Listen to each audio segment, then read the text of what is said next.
presenting here a reactive decadent version of what Marx called or desired the withering away of the state.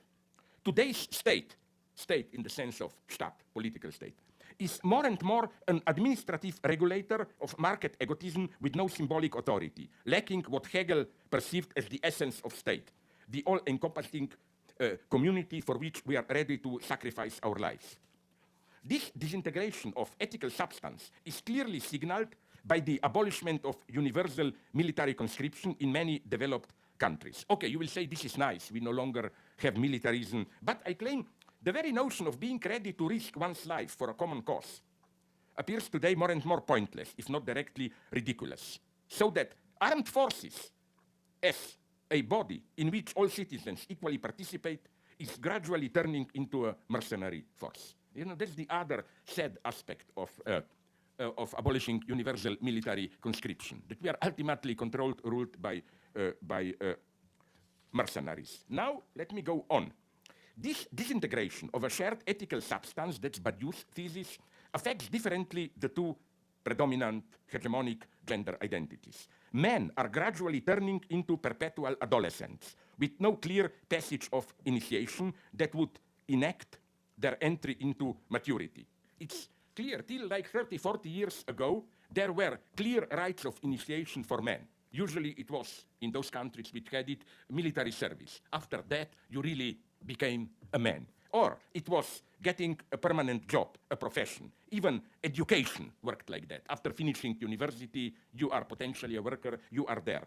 But all this with precarious work, with abolishing military conscription, with education, with, okay, I agree with you, Trumpization of education, where, you know, instead of this good old, I love it more and more, alienated process of education for 4 or 5 years, you are detached from so-called real life, you just study. Now the idea is all your life you should learn, you study, which means study becomes part of capitalist reproduction and so on and so on. No wonder then that in order to supplement this lack, post-paternal youth gangs proliferate, providing ersatz initiation and social identity. Now comes Badiou's other thesis, which may be problematic, but I think it can be saved. According to Badiou, in contrast to men, women are today more and more precociously mature, treated as small adults, already as small girls expected to control their lives, to plan their career, and so on and so on.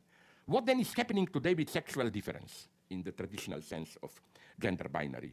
Traditionally, men were perceived as the bearers of the one, the monotheistic God, patriarchal power, stable social hierarchy, while women were associated with the two, their position being the one of between the two, whatever, between mother and whore, between lover and saint, and so on.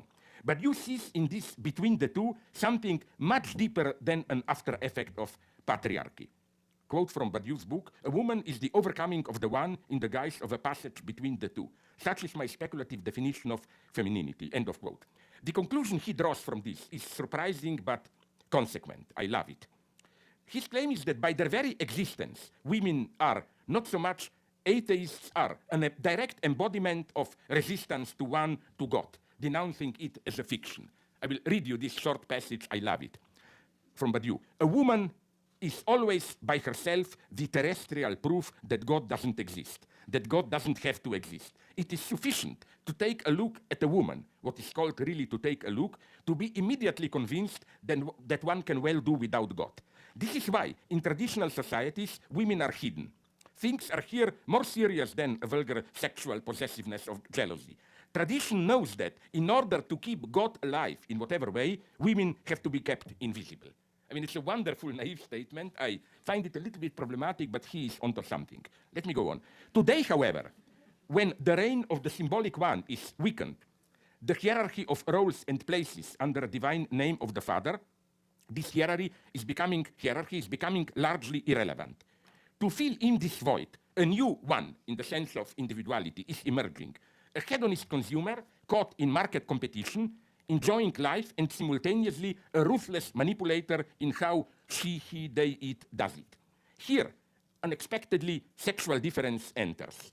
Men are ludic adolescents, outlaws, out of law. Women more and more hard, mature, serious, legal, punitive beings. This is why, as Badiou claims, there is a bourgeois feminism bent on domination. Women are today not called upon by the ruling ideology to be subordinated. They are called, solicited, expected to be judges, administrators, ministers, CEOs, teachers, even police women and soldiers. A paradigmatic scene occurring daily in our security institutions, I don't know how it is with you here, but in Europe it is like this, is that of a feminine teacher, judge, psychologist taking care of an immature, asocial young male delinquent. But this has to be said about him, who is not at this level bluffing. He adopted two small African-American boys, no, African, you see, this is the limit of political correctness, black. It's ridiculous to call them in Europe African-Americans. Who came from a mother, single mother who died from AIDS and so on. And these sons got into some legal troubles. He said that the scene was, as a rule, for these young boys, the face of power was a woman who was, at the same time, a little bit maternal, caring, oh, I want to understand you, to help you, but no less brutal, efficient, the voice of power. A new figure of the one is thus arising, a cold, competitive agent of power, seductive and manipulative, attesting to the paradox that, in the conditions of capitalism, women can sometimes do better than men. Now, to avoid a misunderstanding, I must be very careful here. I am not in any way making women suspicious as today's agents of capitalism and so on. I only think that in the conditions of late capitalism, if women want to become powerful, which I totally support, even if this power can be brutal and so on, I think that more and more in our society, from England after Brexit, to Germany, to the unfortunate Margaret Thatcher 30 years, 20 years ago, to India, Indira Gandhi, and so on, you know, we men are more and more bullshitters. If you want job to be done in a tough way, you need a woman, not a man. All I'm saying is that this woman, this figure of feminine identity that the system offers to you to be successful is very suspicious. It's another trap of the existing order. There is a political triad which renders perfectly this predicament that I'm trying to describe. Three names enter: Hillary, Duterte, Trump. Hillary Clinton and Donald Trump, are they not today's ultimate political couple? Trump is precisely what Badiou is describing, the eternal adolescent, a reckless hedonist, prone to irrational, brutal outbursts that hurt or appear to hurt his chances, while Hillary exemplifies the new feminine one, a self-controlled, ruthless manipulator who recklessly exploits her femininity and presents herself as caring for the marginal victims, and her femininity makes her all the more efficient in manipulation. So one should not be seduced by Hillary Clinton's image of the victim of Bill Clinton, who was gladly philandering around, allowing women to suck him whatever you want. I think Bill was the true clown, while she was always the master in the relationship, allowing her servant Bill small irrelevant pleasure, like, listen, Bill, I'm now in the middle of some serious manipulation, go to Monica, leave me alone. I almost like this, I mean, it's not criticism. So what then about Rodrigo Duterte, the Philippine president openly soliciting extrajudicial murders, as you know, murders of drug addicts and dealers, going up to comparing himself with Hitler? He stands for the decay of the rule of law, for the transformation of state power into an extra-legal mob rule, administering its wild justice. As such, he does what is not yet permissible to do openly in our so-called civilized Western countries. So, if we condense the three into one, we get an ideal image of the politician today. I would call him Hillary, Duterte, Trump. Hillary, Trump, the main opposition, plus Duterte, the embarrassing intruder who signals violence that sustains both. And you know where we can see this decay of legal order, even in your society, for example? You remember, when was it, a couple of months ago, when a guy also called some policemen, shot some policemen, I don't know where. Then all the right-wingers with Trump, of course, on their head, exploded. Like, that's enough, that's too much. Will we now allow policemen to be freely shot?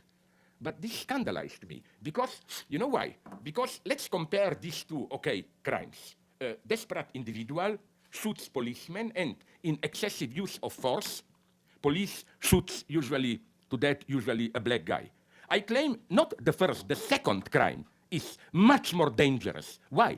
In the first case, when a lone guy, I think it was a black army veteran, shoots policemen, this is simply external to the law. Some outsider takes revenge. But when policemen do the killings, this means undermining rule of the law from within. It's incomparably worse, I claim. Now, let me move a step forward.